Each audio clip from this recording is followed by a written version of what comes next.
आज सोलापूरमध्ये राहुल गांधींची मोठी भव्य सभा आहे आणि काय वाटतं वातावरण कसं आहे काय काय नाही कोण निवडून येईल? वातावरण म्हणजे आम्ही सर्वजण पंढरपुरातून आलेलो काँग्रेस कमिटीचे अध्यक्ष असू द्या, युवकचे असू द्या, सेवादलचे असू द्या, त्यांचे कार्यकर्ते असू द्या, काँग्रेस पक्षातला पदाधिकारी व कार्यकर्ता कोणच असं नाही की पंढरपूर शहरात राहिलेले आहेत. सर्वजण इथं ताईसाठी आलेले आहेत आणि आपण बघतो जे गेले 2 खासदार गेलेले आहेत त्या खासदारांचा चेहरा कसा दिसतोय, ते उमेदवार कसे होते हे अजून कुणाला माहीत नाही. त्यांचं काम काय होतं काय नाही हे सगळ्या जनतेला माहिती आहे. आत्तापर्यंत त्यांनी कुठलंच कार्य केलेलं नाही. राहिलं भाजपचं सरकार जे आहे, मोदी सरकारनं देशाचे पंतप्रधान असूनसुद्धा त्यांनी अशा काही गोष्टी केल्या की बँकेतलं अकाउंट खोलल्यानंतर 15 लाख रुपये प्रत्येकाच्या अकाउंटवर जमा करतो असे काही शब्द सांगून असे काय जनतेला आमिष दाखवून फसवणूक केली. आणि दुसरा विषय म्हणजे जनता भाजपच्या सरकारला कंटाळलेली आहे. आत्तापर्यंत जी दरवाढ केलेली आहे, पेट्रोल, डिझेल, गॅस, जी काही महागाई आहे आणि ती मला सांगा आपण जी अन्न खातो त्याच्यावर पण GST बसवली, म्हणजे ह्याच्यावरचं दुर्दैव काय आहे? आणि राहिला आमचे नेते प्रणितीताई यांनी 3 वेळा आमदारकी पदात निवडून आलेले आहेत. यामुळं ह्या जनतेला प्रणितीताईचं कार्य चांगलं माहिती आहे. म्हणून यावेळेस खासदारकीला प्रणितीताईला आम्ही निवडून आणून देणार. आणि राहिलं ह्याचा विषय तुम्ही जे म्हणता सध्या कल कुणीकडे आहे, कल तर तुम्ही बघतायच समोर, कल जनता दाखवू दे तुम्हाला कल कुणीकडे. देशाचे नेते राहुल गांधी आज स्वतः सोलापूरमध्ये येत आहेत. तुम्ही सर्व तरुण कार्यकर्ते आहेत, काँग्रेसचे पदाधिकारी आहेत, काय उत्साह आहे तुमच्यामध्ये? उत्साह म्हणजे मी पहिल्यांदा सांगितलेले भाजपच्या सरकारला कंटाळलेले सगळेजण हे आमचे राहुल गांधी असू दे, देशाचे नेते प्रणितीताई असू दे, जे आमचे आहेत. पण अक्षरशः तुम्हाला सांगतो ज्या राजकारणाचा आणि जनतेचा कुठलाही संबंध नाही ती जनता पण कंटाळलेली भाजप सरकारला. प्रश्न विचारताना चूक केली. 2 बलाढ्य नाहीत, एकच बलाढ्य आहे आणि एक परका धनशक्ती विरुद्ध जनशक्ती तशी लढाई आहे. उचलून आणलेला उमेदवार आहे आणि धनशक्तीच्या जोरावर लढायला बघतायत. धनशक्ती, हुकुमशाही ह्या सगळ्या गोष्टीवरती लढायला बघतायत. पण हा जो तुम्हाला जनसमुदाय दिसतोय आता सभेसाठी राहुल गांधींना ऐकण्यासाठी गोळा झालेला, ह्या समुदायाकडे बघून यांचा उत्साह बघूनच लक्षात आलं असेल तुम्हाला सगळ्यांना की आमचे प्रणितीताई शिंदे ह्या आत्ताच विजयी घोषित करून टाकाव्यात ही परिस्थिती आहे. म्हणजे तुम्हाला असं म्हणायचं की धनशक्ती विरुद्ध जनशक्ती अशी ही लढत आहे? 100% धनशक्ती विरुद्ध जनशक्ती लढत आहे व हुकुमशाहीच्या विरोधातला हा उठाव आहे. शेतकरी, बेरोजगार, महागाई ह्या सगळ्या मुद्द्यांचा उद्रेक या भाजप सरकारला दिसून येईल या इलेक्शनमध्ये. या निवडणुकीत भाजपला फटका पडू शकतो असं तुम्हाला? 100% फटका पडणार आहे आणि उमेदवार आमचा विजयी घोषित झाला ह्या पद्धतीतच आम्ही धरून चालतो. आणि अनेक नेते काय वाटतं आज राहुल गांधी यांची सभा आहे आणि काय वातावरण एकूणच काय वाटतं तुम्हाला सर्वसामान्य? आता आमच्या दोन्ही सहकार्याने सांगितलेलं आहे ही भाजप सरकारचा हुकुमशाही व धनशक्ती ह्या सरकारला फक्त आम्ही कार्यकर्ते म्हणून नाही तर जनते सर्व सामान्य जनता ही धडा शिकवण्याचं ही काम करणार आहे या इलेक्शनमध्ये. ह्या सोलापूर जिल्ह्यात नाही तर महाराष्ट्रात अख्खं भाजप सरकारला त्यांची जागा दाखवून देण्याचे काम ही जनता करणार आहे. कारण काय वारंवार प्रत्येक वेळेस त्यांनी काहीतरी आश्वासन दिले तर ते आश्वासन एकही पूर्ण केलेलं नाही. त्यामुळं पूर्ण जनता विरोधक तर मध्ये आम्ही विकास केला म्हणून. कशाचा विकास काय केला? रोडचे काम केलं म्हणून विकास होत नाही. सर्वसामान्य लोकांना तुम्ही तेल महाग केलं किंवा इतरही गोष्टी महाग केलेल्या आहेत. आणि दुसरी गोष्ट ही अजून दुसरी गोष्ट काय केली या भाजप सरकारनं पूर्ण आम्ही हे केलं ते केलं काही केलेलं नाही. आत्तापर्यंत जी काही केलेलं आहे ती काँग्रेस सरकारने केलेलं आहे.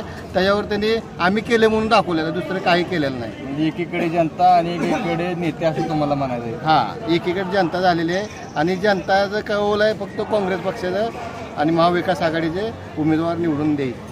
सर्वजण पंढरपूर शहर इथून आलेलो आहे. आम्ही या सभेसाठी का आलो तर सध्या भारत देशामध्ये जे काही सर्व भ्रष्टाचारी लोक एकत्र करून आज आरोप करायचा आणि उद्या त्यांना मंत्री म्हणून घ्यायचं हे आमच्या बुद्धीला पटलं नाही. म्हणून आम्ही ह्याच्या विरुद्ध उठाव करावा म्हणतोय. आणि म्हणूनच राजीव गांधीचा हात बळकट करण्यासाठी आणि आमच्या सोलापूर जिल्हा मतदारसंघातील प्रणितीताई यांच्यावर आमचं खूप मोठं प्रेम आहे. अहो बघितलं तरी एकदा निवडून येत नाही माणूस, पण 3-3 वेळा प्रणितीताईंनी ते हॅट्रिक केलेली आहे.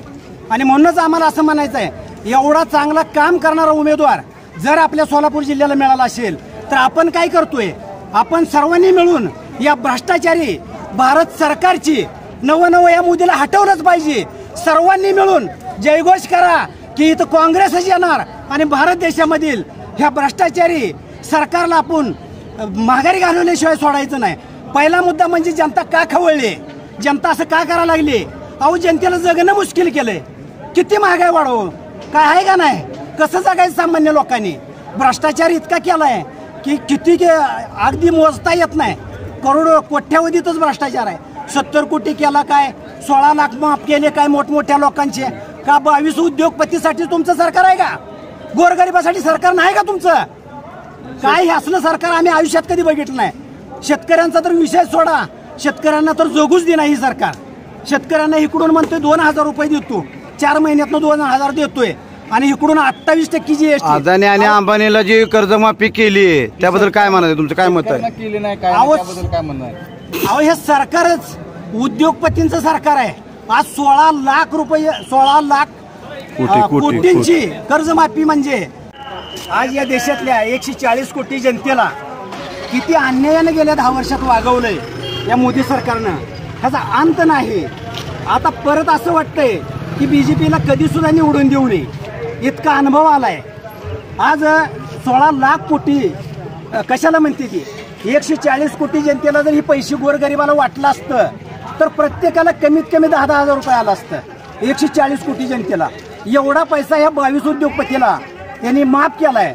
आणि ती पैसा वसूल कुठनं करायचा चालू आहे तर तुमच्या आमच्या गोरगरिबाच्या लेकराबाळाच्या दुधावर सुद्धा पैसा बसवला ह्यांनी 28% GST म्हणून. आपण आजारी पडलो गोरगरीब तर त्याच्या औषध उपचारावर पैसा बसवलाय. आणि 16 लाख कोटी रुपये हे आपल्याकडून जनतेकडून वसूल करायला लागली. ती का पण अशा सरकारला आपण मतं द्यायची मला सांगा. म्हणूनच मला म्हणायचं आहे ही गोरगरिबाचं सरकार नाही, ही उद्योगपतींचं सरकार आहे. तर अशा सरकारला धडा शिकवण्यासाठी सामान्य जनतेनं ह्या सरकारला घालवलंच पाहिजे. आणि लोकशाही वाचवण्याचं शेवटचं हे मतदान तुमचं शेवटचं ठरेल. जर भाजपा सरकार आलं तर आपल्याला पुढं कधीही मतदान करता येणार नाही. त्याची एक झुलूक म्हणून त्यांनी गुजरातमध्ये सुरत या शहरामध्ये जे मतदान घडवून आणलंय तर ते कसं मतदानाचा विशेष केला नाही त्यांनी. त्या ठिकाणी 7-8 जणांनी अर्ज भरलेले होते, त्यातले दमदाटी करून अर्ज काढायला लावलेले आहेत 7 जणांना बिनविरोध झाली आणि बिनविरोध निवडणूक झाली, खासदार निवडून आणला. काय तिथं 16 लाख लोकांचं मतदान आहे. लोकशाहीमध्ये मतदान करून निवडून आलं पाहिजे. तुम्ही दमदाट्या करून लोकांना अर्ज काढायला होता, त्याच्यावर सह्या केलेल्या लोकांना तुम्ही येऊ देत नाही. तर हे चुकीचं आहे. आता जनता कोणा मागे राहणार? आता सध्या जनता भारत देशामध्ये निश्चितपणानं काँग्रेस आहे, भारतीय राष्ट्रीय काँग्रेस या पक्षाच्या पाठीमागच उभा राहील. आणि इथून पुढं जनतेला मान्य असणारं जनतेच्या मनातलं सरकार येईल एवढंच मी या प्रसंगानं सिद्धेश्वराच्या सोलापूर नगरीमध्ये जाहीर करतो. धन्यवाद. एक दुष्काळी भागातून या ठिकाणी आलेलो आहे. जेवढे बाकीचे मुद्दे या ठिकाणी महत्त्वाचे आहेत साहेब, तेवढे या ठिकाणी सोलापूर जिल्हा ज्या गोष्टीवर जगतो आहे तो आम्ही शेतकरी मंगळवेढा तालुक्यातील 35 गाव आहे साहेब. गेले आमच्या आजोबा लोकांची पिढी गेली, आमच्या वडिलांची पिढी गेली, आमची पण पिढी गेली साहेब. पण त्या ठिकाणी पाणी काय आम्हाला त्या ठिकाणी आले नाही. मंगळवेढा म्हटलं तर ज्वारीचं मोठं कोठार आहे साहेब. आज जाऊन तुम्ही त्या ठिकाणी बघा. मी बघतोय की इकडचे 10 वर्ष काय केलं असताना विरोध पार्टीचे लोक सांगायला आले की साहेब 2020च्या पोटनिवडणुकीमध्ये पंढरपूर मंगळवेढ्याचे आमदार तुम्ही मला निवडून द्या, मी तुमचे कायमचे पाण्याचा प्रश्न मिटवतो असं फडणवीस यांनी सांगितलं होतं. नाही साहेब, तुमचा शब्द पूर्ण केला का त्यांनी? नाही, तेव्हा काय झालं, त्यांनी अजून एका मंत्रालयात काय मांडलं म्हणे, पूर्ण केलं म्हणे, सत्कार समारंभ झाले, त्यानंतर देखील पाणी आलं नाही. आणि परवा पण इलेक्शनच्या तोंडावर त्यांनी निधी जाहीर केला, तेव्हा पण पाणी आलेलं नाही. आणि मला अजून देखील खात्री आहे की असंच हे राजकारण चालणार आहे आणि पाणी येणार नाही. मग आम्ही बघायला लागलो की सोलापूरमध्ये प्रिंटाईचं काम त्या ठिकाणी चांगलं आहे. जर 3 वेळा आमदार होत असेल, असा आवाज उठला असेल तर आमच्या 35 गावचा देखील प्रश्न ताई या ठिकाणी उभारतील असं मला वाटतंय. आणि साहेब मला आवर्जून एवढंच सांगायचं आहे की रोड केले होय बाबा, पण आम्ही शेतकरी रोड खात नाही, आमची मडीच्या रोडनं फक्त फिरणार आहेत, एवढं मला या ठिकाणी सांगायचं आहे. आणि बरेच वेळा बघायला लागलोय की तिथे काय मुसलमान लावलंय, हिंदू लावलंय. साहेब, हम या भारतामध्ये रहेंगे, हम हिंदू को भी मानेंगे और हम मुसलमान को भी मानेंगे, हम राम को भी पूजेंगे और रहीम को भी पूजेंगे. या ठिकाणी आम्ही मराठा आहे, पण त्या ठिकाणी आमच्या मुस्लिम बांधवाला जर धक्का लागला तर आम्ही त्यांच्या देखील मागार आहे. अरे तुम्ही राजकारण देशात टिकवत असताना जर देशामध्ये आपल्या देशामध्ये जर जाती वाद करून तुम्ही जर इलेक्शन निवडून येत असाल तर काय अर्थ नाही. या ठिकाणी कुठल्या तर समाजात जाता, तिथनं डायरेक्ट उपमुख्यमंत्र्यांना फोन करता आणि तिथं सांगता की हे गुन्हे मागे घ्या. मग का मराठीचं आरक्षण तुम्ही एका फोनवर देऊ शकत नाही? काय यासाठी तुम्ही जरांगी पाटल्यावरची काढू शकत नाही? माझा सांगायचा मुद्दा या सोलापूर जनतेला एवढंच आहे की गेले 10 वर्ष ज्या खासदार आपले होते साहेब, ते तरी एकदा पण गावाला आले नाहीत. पण जे नूतन आता उभारलेत, प्रचारासाठी आमच्या गावाकडे यावं, निदान प्रचारासाठी 1-2 मतं मिळतील म्हणून. अजून देखील त्यांचा ना दौरा आहे, त्यांचा पत्ता आहे. माझं या ठिकाणी मी एक युवक आहे साहेब, माझी एक धगधगती आग आहे. मला एक सांगायचं आहे की युवक पिढी या ठिकाणी काँग्रेसच्या माग आहे. आम्ही पदरचे पैसे घालून या ठिकाणी साहेब आलेलो आहे, घरची लेकरं बाळं घेऊन आलेलो आहे. आमची अपेक्षा आहे आणि आम्हाला वाटते की या ठिकाणी काँग्रेसचं सरकार बसणार आहे आणि परत एकदा अगदी भारत देश सुखी संस्कृतीनं नांदणार आहे साहेब. 10 वर्ष बनसोडे आणि महाराज काय काम केलं एवढं दाखवावं आणि आम्ही त्यांना मोठा काय काम विकास काम केले विकास 10 वर्षात यांनी काहीच केलेलं नाही सोलापुरात. आता शिंदे साहेब असल्याचं तर काय तर कामं झाली असती, पण यांनी विकास झालेला नाही. आणि प्रणिती शिंदे 3 वेळा आमदार म्हणून निवडून आले, त्यांनी 101% त्यांनी काम करतील एवढा विश्वासाने काँग्रेस पक्ष देणार. राहुल गांधीच पंतप्रधान होणार भारत देशात. किती मतं निवडून येते प्रणित शिंदे कमीत कमी 2.5 ते 3 लाखांनी मतदान येणार. आणि राम शिंदे हे पार्सल बीडला जाऊ द्या, रस्ते केले, हे केले, ते केले, कोणाच्या पैशात रस्ते केले, रस्ते जनतेच्या पैशात नाही केले. आज पेट्रोल 60 रुपयाचं 110 रुपये झालं, गॅस 400चं 1200 झालं. कसं करायचं, कसं जगायचं? ह्याला काय आहे की नाही मान मारायचा? 10 वर्षात काही काम केलं नाही.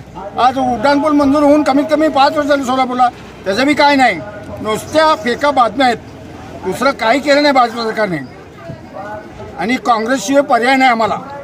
काँग्रेस आम्ही काँग्रेस प्रणिती शिंदे आम्ही सोडणार नाही. पहिल्यापासून काँग्रेस आम्ही, आज 65 वर्ष माझं, आम्ही पहिल्यापासून काँग्रेस आहे.